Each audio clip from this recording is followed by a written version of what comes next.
నమస్తే, నేను లక్ష్మీ దుర్గా. వార్తల్లోకి వెళ్లే ముందుగా హెడ్లైన్స్. యశోద ఆసుపత్రిలో చికిత్స పొందుతున్న మున్సిపల్ ఉద్యోగి నరేష్ను పరామర్శించిన ఆర్మూర్ నియోజకవర్గ కాంగ్రెస్ పార్టీ ఇన్ఛార్జ్ వినయ్ రెడ్డి. నూతన చట్టాలపై పాత్రికేయులకు అవగాహన ఉండాలి. నూతన చట్టాల అవగాహన సదస్సులో సిపి సాయి చైతన్య సూచనలు. భీమ్గల్లో ఏసీపీ వెంకటేశ్వర్ రెడ్డి ఆధ్వర్యంలో కమ్యూనిటీ కాంటాక్ట్. కొత్త వ్యక్తులపై అప్రమత్తంగా ఉండి ప్రతి గ్రామాల్లో సీసీ కెమెరాలు ఏర్పాటు చేసుకోవాలని సూచనలు. పసుపు బోర్డు ఏర్పాటు చేస్తాం. ప్రశాంత్ రెడ్డి నోటికొచ్చినట్లు మాట్లాడే వ్యాఖ్యలు మానుకోవాలి. మీడియా సమావేశంలో పసుపు బోర్డు జాతీయ చైర్మన్ పల్లె గంగారెడ్డి మండిపాటు. అనారోగ్యంతో సికింద్రాబాద్ యశోద ఆసుపత్రిలో చికిత్స పొందుతున్న మున్సిపల్ ఉద్యోగి నరేష్ను కాంగ్రెస్ పార్టీ నియోజకవర్గ ఇన్ఛార్జ్ ప్రొద్దుటూరి వినయ్ కుమార్ రెడ్డి పరామర్శించారు. నరేష్ ఆరోగ్య పరిస్థితులను కుటుంబ సభ్యులను వైద్యులను అడిగి తెలుసుకున్నారు. కుటుంబ సభ్యులు పెండింగ్లో ఉన్న ఈఎస్ఐ బకాయిలు చెల్లిస్తే ఈఎస్ఐ ద్వారా మెరుగైన చికిత్స లభిస్తుందని వినయ్ రెడ్డికి తెలుపగా వెంటనే మున్సిపల్ కమిషనర్తో మాట్లాడి పెండింగ్లో ఉన్న ఈఎస్ఐ బకాయిలు చెల్లింపజేయడం జరిగింది. నరేష్కు మెరుగైన వైద్యం అందించాలని వైద్యులకు సూచించారు. సమాజానికి జర్నలిస్టులు చేస్తున్న సేవలు అభినందనీయమని ఆర్మూర్ కాంగ్రెస్ పార్టీ అధ్యక్షుడు సాయిబాబా గౌడ్ అన్నారు. ఆర్మూర్ పట్టణంలో నూతనంగా ఏర్పడ్డ ఆర్మూర్ ప్రెస్ క్లబ్ కార్యవర్గ సభ్యులను ఆయన ఘనంగా సన్మానించి శుభాకాంక్షలు తెలిపారు. ఈ సందర్భంగా కాంగ్రెస్ పార్టీ పట్టణ అధ్యక్షుడు సాయిబాబా గౌడ్ మాట్లాడుతూ ప్రజలకు ప్రభుత్వానికి మధ్య వారధిగా ఉంటూ ప్రజా సమస్యలను ప్రభుత్వానికి చేర్చే జర్నలిస్టుల సేవలు ఎప్పటికీ మరవలేనివని అన్నారు. ఆర్మూర్ ప్రెస్ క్లబ్ కార్యవర్గంపై బాధ్యత పెరిగిందని ప్రజల సమస్యలపై మరింత దృష్టి సారించి వాటి పరిష్కారం కోసం కృషి చేయాలని సూచించారు. ఈ కార్యక్రమంలో ప్రెస్ క్లబ్ అధ్యక్షుడు చౌల్ సందీప్, కోశాధికారి అబ్దుల్ అజీం, సంయుక్త కార్యదర్శి చక్రధర్, ఈసీ మెంబర్లు రాచర్లవార్ చేతన్, సామా మురళి, కాంగ్రెస్ పార్టీ నాయకులు అజ్జు, ఫహీం, భూపేందర్, జోశ్రీను తదితరులు ఉన్నారు. అన్ని వర్గాల ప్రజల యొక్క ఆదరాభిమానాలు పొందినటువంటి ఏదైతే ప్రెస్ క్లబ్ లో ఎన్నుకోబడ్డారో వాళ్ళకు ఇంకా మరింత బాధ్యతలు పెరిగినాయి. అదే బాధ్యతాయుతంగా పనిచేస్తూ ఇక్కడ జరుగుతున్నటువంటి విషయాలను ఎప్పటికప్పుడు కవర్ చేస్తూ ప్రజలకు అందించాలని చెప్పేసి వాళ్ళని కోరుతూ వీరందరికి కూడా భవిష్యత్తులో ఇంకా మంచి ఫ్యూచర్ ఉండాలని చెప్పేసి మేము కోరుతా ఉన్నాం, ఆశిస్తా ఉన్నాం. అదే విధంగా అందరి ఇంకా ఆశీర్వాదాలు ఆశయాలని అనుగుణంగా పనిచేస్తారని కూడా ఈ సందర్భంగా నేను పైన నమ్మకం ఉంది అని చెప్పేసి. గ్రామాలలోని ప్రతి గల్లీలో కొత్త వ్యక్తులు ఎవరైనా తిరిగితే పోలీసులకు సమాచారం అందించాలని, అలాగే ప్రతి గల్లీలో కాలనీ వాసులంతా ఏకమై సీసీ కెమెరాలు ఏర్పాటు చేసుకుంటే దొంగతనాలను అరికట్టవచ్చని ఆర్మూర్ ఏసీపీ వెంకటేశ్వర్ రెడ్డి అన్నారు. భీమ్గల్ పట్టణ కేంద్రంలో గత రాత్రి ఆర్మూర్ ఏసీపీ వెంకటేశ్వర్ రెడ్డి ఆధ్వర్యంలో కమ్యూనిటీ కాంటాక్ట్ కార్యక్రమాన్ని నిర్వహించారు. అనంతరం గల్లీలో ఇంటింటికి తిరుగుతూ వాహన ధ్రువపత్రాలు మరియు కొత్త వ్యక్తుల ఆధార్ కార్డును పరిశీలించారు. ఈ సందర్భంగా ఆర్మూర్ ఏసీపీ వెంకటేశ్వర్ రెడ్డి కాలనీవాసులను మరియు ద్విచక్ర వాహనాలను ఉద్దేశించి మాట్లాడుతూ తాము నివాసం ఉంటున్న పరిసర ప్రాంతాలకు కొత్త వ్యక్తులు వచ్చినా ఎవరైనా కిరాయి కోసం అడిగినా వారి ఆధార్ కార్డులు పూర్తి వివరాలు తెలుసుకోవాలని అన్నారు. అలాగే గ్రామాలలో గల్లీలో కాలనీవాసులంతా ఏకమై సీసీ కెమెరాలు ఏర్పాటు చేసుకుంటే దొంగతనాలు జరగవని చెప్పారు. వాహన చోదకులు సైతం హెల్మెట్ ధరిస్తూ సరైన ధ్రువపత్రాలు ఎప్పుడూ వెంటే ఉంచుకోవాలని సూచించారు. సైబర్ నేరాల పట్ల అప్రమత్తంగా ఉండాలని, ఎవరైనా ఇంటి నుంచి ఇతర ప్రాంతానికి టూరు వెళ్తే గల్లీ వాసులకు మరియు పోలీసులకు సమాచారం అందించాలని తెలిపారు. రాత్రి వేళల్లో పెట్రోలింగ్ నిర్వహించడం జరుగుతుందని అన్నారు. ఈ కార్యక్రమంలో సిఐలు, ఎస్ఐలు, 50 మంది సిబ్బంది, కాలనీ వాసులు తదితరులు పాల్గొన్నారు.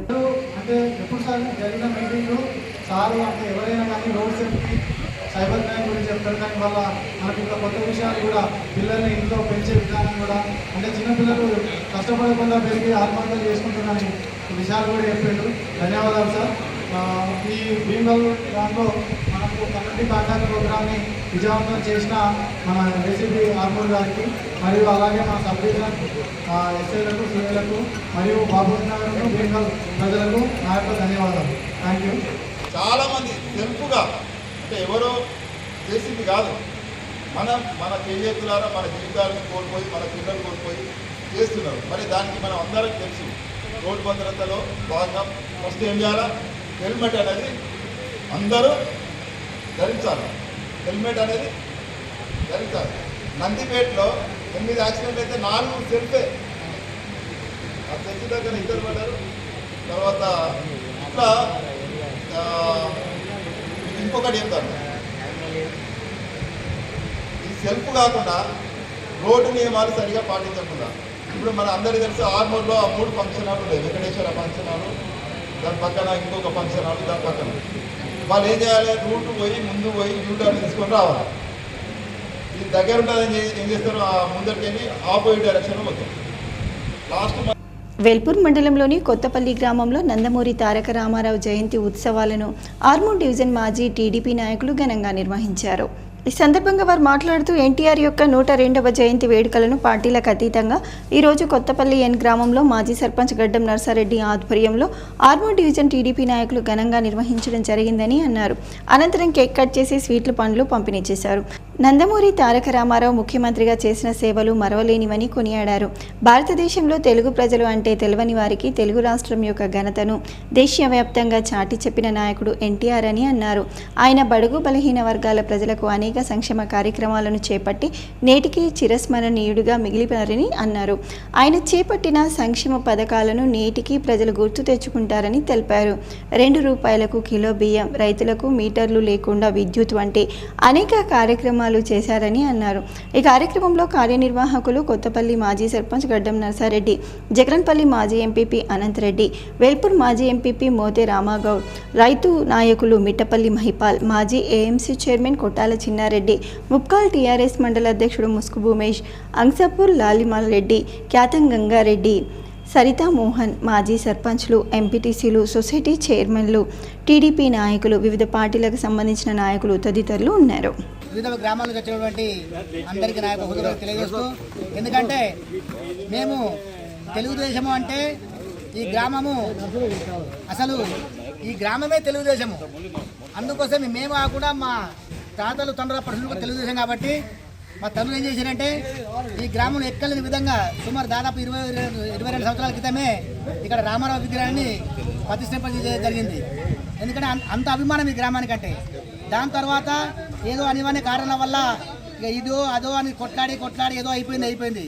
అది కాకుండా మన తెలుగువారంటే ఏంది అనేది ప్రపంచానికి చాటి చెప్పిన ఘనత ఒక ఎన్టీఆర్కి దక్కుతుంది తప్ప ఇంకెవరికి దక్కదు. ఇక్కడ ఈ నాయకులందరం ఒక తాటిపైకి రావాలన్న ఉద్దేశంతో ఈరోజు కొత్తపల్లిలో మరి ఈ కార్యక్రమం చేపట్టడం జరిగింది. మరి ఆ రోజు ఉమ్మడి ఆంధ్రప్రదేశ్లో మరి అప్పుడు ఎన్టీ రామారావు గారు తెలుగుదేశం పార్టీ పెట్టి ఈ ఇక్కడ ప్రజలకు మరి పాలన తెలుగు అంటే ఏంది, మరి కిలో పేదలకు 2 రూపాయల కిలో బియ్యము, గూడు గుడ్డ, జనతా వస్త్రాలు, మళ్ళా రెవెన్యూ వ్యవస్థ, మండల వ్యవస్థ తీసుకొచ్చి ఆ రోజు తెలివి ఇయ్యాల ఆంధ్రప్రదేశ్ ఉమ్మడి ఆంధ్రప్రదేశ్. బాల్కొండ మండల కేంద్రంలో ఇందిరమ్మ ఇంటి నిర్మాణం కోసం ముగ్గు వేసే కార్యక్రమం పెద్ద ఎత్తున జరుగుతుందని మండల ఈవో రజనీకాంత్ రెడ్డి తెలిపారు. ఈ సందర్భంగా ఆయన మాట్లాడుతూ గ్రామంలో లబ్ధిదారులకు ప్రభుత్వం అందిస్తున్నటువంటి ఇందిరమ్మ ఇంటి నిర్మాణ పనుల కోసం ఎంపిక చేసిన స్థలాలలో ముగ్గు వేసి నిర్మాణాలు ప్రారంభించడం జరుగుతుందని అన్నారు. విడతల వారీగా వచ్చిన డబ్బులు నేరుగా లబ్ధిదారుల ఖాతాలోకి జమ అవుతాయని, ఎలాంటి అవకతవకలు జరగకుండా పనులు నాణ్యతగా లబ్ధిదారులు చేసుకోవాలని తెలిపారు. ఈ కార్యక్రమంలో కాంగ్రెస్ నాయకులు అశోక్, కాలనీవాసులు తదితరులు ఉన్నారు. నందిపేట్ మండలం తల్వేద లక్కంపల్లి ఎత్తిపోతల వద్ద ఉన్నటువంటి విద్యుత్ ట్రాన్స్ఫార్మర్ కాపర్ వైర్లను గుర్తు తెలియని దుండగులు దొంగలించారు. వ్యవసాయ క్షేత్రాలలో ఉన్నటువంటి ట్రాన్స్ఫార్మర్లను, వాటిలో ఉన్న ఆయిల్ను మరియు కాపర్ వైర్లను దొంగలు టార్గెట్గా చేసుకుని ట్రాన్స్ఫార్మర్ను ధ్వంసం చేసి వైర్లు దొంగలించారు. నందిపేట్ మండలం తల్వేద మరియు లక్కంపల్లి ఎత్తిపోతల వద్ద ఉన్న వైర్లు చోరీ కావడంతో రైతులు ఆందోళన చెందుతున్నారు. గతంలో సైతం దొంగతనాలు జరిగాయని పోలీసులు నిందితులను గుర్తించి రైతులకు న్యాయం చేయాలని వారు కోరారు. మనకు తల్వేద మన శివార్లో ఉంటుంది. అయితే నిన్న రాత్రి ఏం జరిగిందంటే, ఇంతకుముందు గత 4 నెలల క్రితము ఈ ట్రాన్స్ఫర్ని దొంగలించడం జరిగింది. అప్పుడు రైతులందరం కలుసుకొని ఒక 4 లక్షల వరకు పోగేసుకొని దాన్ని రిపేర్ చేసుకొని వాడుకున్నాము. దురదృష్టవశాత్తు రాత్రి వర్షం పడ్డది. మా వాచ్మెన్ కూడా ఇక్కడ కరెంట్ లేకపోవడం వల్ల ఆయన బయటకెళ్ళి వేరే ఇంటికాడ వాడుకోవడం జరిగింది. రాత్రి ఏ టైంలోనేమో కానీ నిన్న ఫుల్ వర్షం కాబట్టి మేము చూడలేదు. రాత్రి కూడా మళ్ళీ సేమ్ ఎవరైతే అప్పుడు దొంగలించారో సేమ్ ఆనవాళ్ళు అలాగనే ఉన్నాయి. తినేటి సాగర్లు, బూట్ల జాడలు సేమ్ అదే విధంగా ఉన్నాయి. మళ్ళీ వైర్ కూడా అక్కడ నుంచి రావడం జరిగింది, వైర్ కట్ చేసుకొని ఈ ఫెన్సింగ్ వైరు. వాటర్లు ట్రాన్స్ఫారము ఇవ్వాలని కోరుతున్నా గవర్నమెంట్కు. ఇది ఇంతే, మరి లేకుంటే పెట్టుబడి పెట్టాలంటే ఆడొక ట్రాన్స్ఫారం అట్లనే ఖరాబ్ అయి దొంగలు ఎత్తుకపోయారు అప్పుడు పోయినసారి. అది సుగా 20 వరకు ట్రాన్స్ఫారం వచ్చింది లేదు, ఏమొచ్చింది లేదు. ఒకటే ట్రాన్స్ఫర్ మీద నడుస్తున్నది. అవి పైసలు పెట్టి అంటే పైసలు రైతులు చచ్చిపోతున్నారు. రైతులు ఏడికి తెచ్చి పెడతారు, పెట్టు అన్నిటి ఖర్చు తెచ్చుకపోయేసరికి అందరూ గవర్నమెంట్ దయచేసి ఈ పండు మంజూరు వెంటనే చేయాలని. పసుపు బోర్డు ఏర్పాటు చేయటం ఖాయమని దీన్ని జీర్ణించుకోలేని ఎమ్మెల్యే ప్రశాంత్ రెడ్డి నోటికి వచ్చినట్టు మాట్లాడుతూ అహంకారం ప్రదర్శిస్తున్నారని జాతీయ పసుపు బోర్డు చైర్మన్ పల్లె గంగారెడ్డి, బీజేపీ పార్టీ జిల్లా అధ్యక్షుడు దినేష్ కులచారి అన్నారు. నగరంలోని బీజేపీ కార్యాలయంలో పార్టీ జిల్లా అధ్యక్షుడు దినేష్ కులాచారితో కలిసి బుధవారం ఆయన మీడియాతో మాట్లాడారు. పసుపు బోర్డు కార్యాలయం కోసం రూరల్ ఎమ్మెల్యే క్యాంపు కార్యాలయాన్ని కేటాయించిన రాష్ట్ర ప్రభుత్వానికి ధన్యవాదాలు తెలుపుతున్నామన్నారు. గత ప్రభుత్వం పసుపు రైతుల సంక్షేమానికి రూపాయి కేటాయించలేదని విమర్శించారు. పసుపు రైతు సంక్షేమానికి కృషి చేస్తున్న ఎంపీ అరవింద్ బోర్డు సాధించడాన్ని ఓర్వలేక మాజీ మంత్రి బాల్కొండ ఎమ్మెల్యే వేముల ప్రశాంత్ రెడ్డి విమర్శలు చేస్తున్నారన్నారు. 2019 ఎన్నికల నాటి నుంచి అరవింద్ పసుపు బోర్డు సాధించే సంకల్పంతో ప్రతిరోజు శ్రమించారన్నారు. ఎన్నికల సమయంతో తాను వద్దని వారించిన పసుపు బోర్డు కోసం బాండ్ పేపర్ రాసిచ్చిన అరవింద్ చివరకు బోర్డును సాధించి నిజామాబాద్లో ఏర్పాటు చేయించారన్నారు. గతంలో ఎన్నడూ పసుపుపై చర్చ జరగలేదని, అరవింద్ చిత్తశుద్ధి కారణంగానే పసుపు ధర బోర్డుపై చర్చ ప్రారంభమైందన్నారు. బోర్డు కోసం మహారాష్ట్ర, తమిళనాడు పోటీ పడినప్పటికీ అరవింద్ 2 నెలలు ఢిల్లీలోనే ఉండి తెలంగాణకు తీసుకువచ్చారని కొనియాడారు. అలాగే పసుపు ధర తగ్గకుండా ఉండాలనే ఉద్దేశంతో విదేశాల నుంచి అరవింద్ కేంద్ర మంత్రి అమిత్ షాతో మాట్లాడి పసుపు దిగుమతి కాకుండా చర్యలు తీసుకున్నారన్నారు. విలేకరుల సమావేశంలో ఈ మీడియా సమావేశంలో బీజేపీ మాజీ ఫ్లోర్ లీడర్ శ్రవంతి, మాజీ కార్పొరేటర్లు తదితరులు పాల్గొన్నారు. పసుపు బోర్డు ఏర్పాటు చేస్తా అని బాండ్ పేపర్ రాసిన తర్వాత 5వ రోజు నుంచే టీఆర్ఎస్ పార్టీ అప్పుడు అధికారంలో ఉండి మా తాతలు కలగన్నరు, మా తండ్రులు సాధించాలని తపన పొందారు. 5 దశాబ్దాల కిందటి నుంచి 50 సంవత్సరాల నుంచి ఇందూరు గడ్డ మీద, ఇందూరు నుంచి జగిత్యాల దాకా ఏదైతే పసుపు పంట వేస్తారో వేసే ప్రతి రైతు కళ్ళల్లో కల ఇది. ఎంతో మంది రైతులు దీనికోసం మాలలేసుకున్నట్టు దీక్షలు చేసిరు, ఉద్యమాలు చేసిరు. 170 పైచీలుక రైతులు పార్లమెంట్ ఎలక్షన్లో పోటీ చేసి ఈ దేశాన్ని మొత్తానికి. ప్రతి పాత్రికేయులకు కొత్త చట్టాలపై అవగాహన ఉండటం ఎంతో అవసరమని పోలీస్ కమిషనర్ సాయి చైతన్య తెలిపారు. నూతన చట్టాలపై మీడియా ప్రతినిధులకు అవగాహన కలిగి ఉండాలని నిజామాబాద్ పోలీస్ కమిషనర్ సాయి చైతన్య తెలిపారు. 2024 జూలై 1 నుంచి భారత ప్రభుత్వం నూతన నేర చట్టాలను అమలు చేసిందని గుర్తు చేశారు. ఈ మేరకు బుధవారం నగరంలోని ఫంక్షన్ హాల్లో మీడియా ప్రతినిధులకు అవగాహన కార్యక్రమాన్ని నిర్వహించారు. ఈ సందర్భంగా Nizamabad additional DCP Bhaskar Reddy, Nizamabad ACP Raja Venkata Reddy పలు కీలక చట్టాలపై అవగాహన కల్పించారు. అనంతరం సిపి సాయి చైతన్య మాట్లాడుతూ ఇండియన్ పీనల్ కోడ్ స్థానంలో భారతీయ న్యాయ సంహిత సిఆర్పిసి చట్టాన్ని భారతీయ నాగరిక సురక్ష సంహిత్, అదేవిధంగా ఎవిడెన్స్ యాక్ట్, భారతీయ సాక్ష్య అధినియమం చట్టాలుగా మార్పు చేశారన్నారు. ఐపీసీలో 511 చట్టాలుంటే వాటిని బీఎన్ఎస్లో 358కి తగ్గించారని చెప్పారు. అదేవిధంగా సిఆర్పీసీలో 484 వరకు ఉంటే వాటిని బీఎన్ఎస్ఎస్లో 531కి పెంచారని, అలాగే ఇండియన్ ఎవిడెన్స్ యాక్ట్ 167 చట్టాలు ఉంటే వాటిని బీఎన్ఎస్ఎస్లో 170కి పెంచారన్నారు. కేంద్ర ప్రభుత్వం అందరికీ అవసరమైన ఆమోదయోగ్యమైన చట్టాలను ఏర్పాటు చేసిందని వివరించారు. ఏదైనా ఒక వార్త రాసే ముందు ఖచ్చితంగా సంబంధిత స్థానిక అధికారులను సంప్రదించి పూర్తి వివరాలు సేకరించిన తర్వాతనే మాత్రమే వార్తలు ప్రచురించాలని సూచించారు. వివాదాస్పద వార్తలు రాసే సమయంలో లీగల్ ఒపీనియన్ కన్సల్ట్ ఆఫీసర్లను సంప్రదించాలని సూచించారు. పోక్సో, మైనర్లకు సంబంధించిన వార్తల విషయంలో వారి పేర్లు, వయస్సు, ఇతర వివరాలు వెల్లడించినట్లయితే కొత్త చట్టం ప్రకారం కేసులు నమోదయ్యే అవకాశం ఉందన్నారు. అందుకే మీడియా ప్రతినిధులకు ప్రతి ఒక్కరూ చట్టాలను తెలుసుకోవాల్సిన అవసరం ఉందని ఆయన పేర్కొన్నారు. ఈ కార్యక్రమంలో additional DCP Bhaskar Reddy, Nizamabad ACP Raja Venkata Reddy, Armoor Bodhan, Nizamabad traffic ఏసీపీలు, రూరల్ ఎస్ఐ ఆరిఫ్, జిల్లా మీడియా ప్రతినిధులు పాల్గొన్నారు.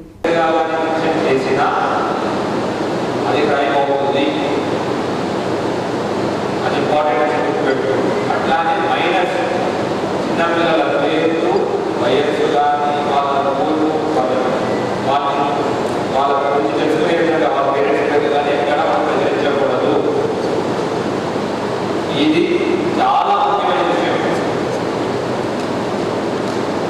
ఒక్కోసారి ఏమవుతుందంటే వీడియో నేను చూస్తున్నాను, వీడియో కానీ అమ్మాయి పేరు జిల్లాలో మోస్తారు జల్లులు పడే అవకాశం ఉందని వాతావరణ శాఖ చెప్తుంది. గడిచిన 24 గంటల్లో నిజామాబాద్ జిల్లా వ్యాప్తంగా భారీ వర్షం కురిసింది. పలు ప్రాంతాల్లో విద్యుత్కు అంతరాయం కలిగింది. రహదారులు తడిసి ముద్దయ్యాయి. అత్యధికంగా గోపన్నపల్లిలో 88.3 మిల్లీమీటర్ల వర్షపాతం నమోదైంది.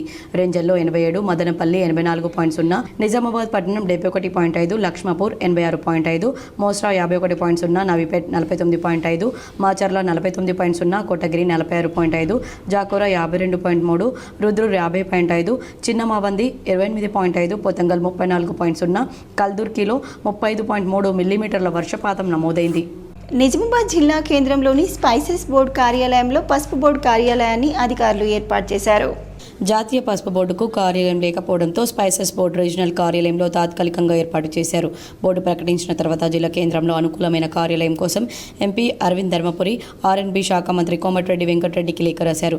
జిల్లా కలెక్టర్కు చైర్మన్ పల్లె గంగారెడ్డి, పసుపు బోర్డు సెక్రటరీ భవానీశ్రీ లేఖ రాసినట్లు తెలిసింది. చైర్మన్ సహా సిబ్బంది కార్యాలయం కోసం తీవ్రంగా అన్వేషించారు. చివరికి నిజామాబాద్ రూరల్ ఎమ్మెల్యే క్యాంపు కార్యాలయాన్ని కేటాయించాలని కలెక్టర్ సైతం ప్రభుత్వానికి లేఖ రాశారు. ఎట్టకేలకు పసుపు బోర్డుకు కార్యాలయం కేటాయించడంతో రైతులు హర్షం వ్యక్తం చేస్తున్నారు. కామారెడ్డి జిల్లాలోని బీర్కూరులో జోరుగా కురిసిన వర్షానికి స్థానికంగా కూరగాయల మార్కెట్లో నీటి ప్రవాహంతో పెద్ద ఎత్తున కూరగాయలు కొట్టుకుపోయాయి. కామారెడ్డి జిల్లాలో కురిసిన భారీ వర్షానికి పలు ప్రాంతాలు పూర్తిగా జలమయమయ్యాయి. బీర్కూర్ ఉర్దూ స్కూల్ వద్ద ఉన్న మార్కెట్లో అమ్మకానికి సిద్ధంగా ఉన్న కూరగాయలు వర్ష ప్రభావంతో భారీ వరద నీరు ప్రవహించి ఒక్కసారిగా కూరగాయలు కొట్టుకుపోయాయి. దీంతో చిరు వ్యాపారులు తమ కష్టం నేలపాలైందని ఆవేదన వ్యక్తం చేశారు. ఆ నీటిలో కొట్టుకుపోతున్న కూరగాయలను ఏరుకొని పోగు చేసుకున్నారు కొందరు స్థానికులు. గురుకుల పాఠశాలలో స్వీపర్లు మరియు శానిటేషన్ వర్కర్లను తొలగించడం బాధాకరమని, గురుకుల పాఠశాలల దుస్థితి దారుణంగా ఉందని జిల్లా ఎమ్మెల్సీ కల్వకుంట్ల కవిత అన్నారు. కామారెడ్డి జిల్లా బిక్నూర్ గురుకుల పాఠశాలలోని వాచ్మెన్ వాటర్ ట్యాంక్ క్లీన్ చేస్తూ ప్రమాదవశాత్తు మరణించగా మరొకరికి తీవ్ర గాయాలయ్యాయి. రాష్ట్రంలోని 240 గురుకుల విద్యా సంస్థల్లో అసిస్టెంట్ కేర్ టేకర్లను తొలగించి వారు చేసే వార్డెన్ పనులను పిల్లలతో చేయించాలని చెప్తున్నారు. ఇప్పటివరకు వార్డెన్లే అన్ని రకాల నిర్వహణలు చూసుకున్న పిల్లలు కమిటీగా ఏర్పడి క్వాలిటీ చెక్ చేసుకునేవారు. కానీ ఇకపై పిల్లలే వంటశాల నిర్వహణ మరియు మెస్ పనులు కూడా చేయవలసి వస్తుందన్నారు. డిగ్నిటీ ఆఫ్ లేబర్ నేర్పడం వేరు, విద్యార్థులతో వెట్టి చాకరీ చేయించడం వేరు. అసలు మొత్తంగా శానిటేషన్ వర్కర్స్ ను తొలగించి ఆ పనులు పిల్లలతో రెగ్యులర్ గా చేయించడం నేరమన్నారు. కాంగ్రెస్ ప్రభుత్వ పేదల వ్యతిరేక ఆలోచన విధానాన్ని తీవ్రంగా ఖండిస్తున్నానని ఎమ్మెల్సీ కవిత పేర్కొన్నారు. తక్షణమే ఆ అధికారిని తప్పించాలని, నెలకు మెయింటెనెన్స్ ను డబ్బులు పాఠశాలకు ఇవ్వాలని, పిల్లలతో పని చేయించడం ఆపివేయాలన్నారు. జిల్లా కేంద్రంలో టీయూసీఐ సభలు నిర్వహిస్తున్నామని, ప్రతి ఒక్కరూ పెద్ద ఎత్తున హాజరై ఈ సభలను విజయవంతం చేయాలని టీయూసీఐ జిల్లా నాయకులు సుధాకర్ పిలుపునిచ్చారు.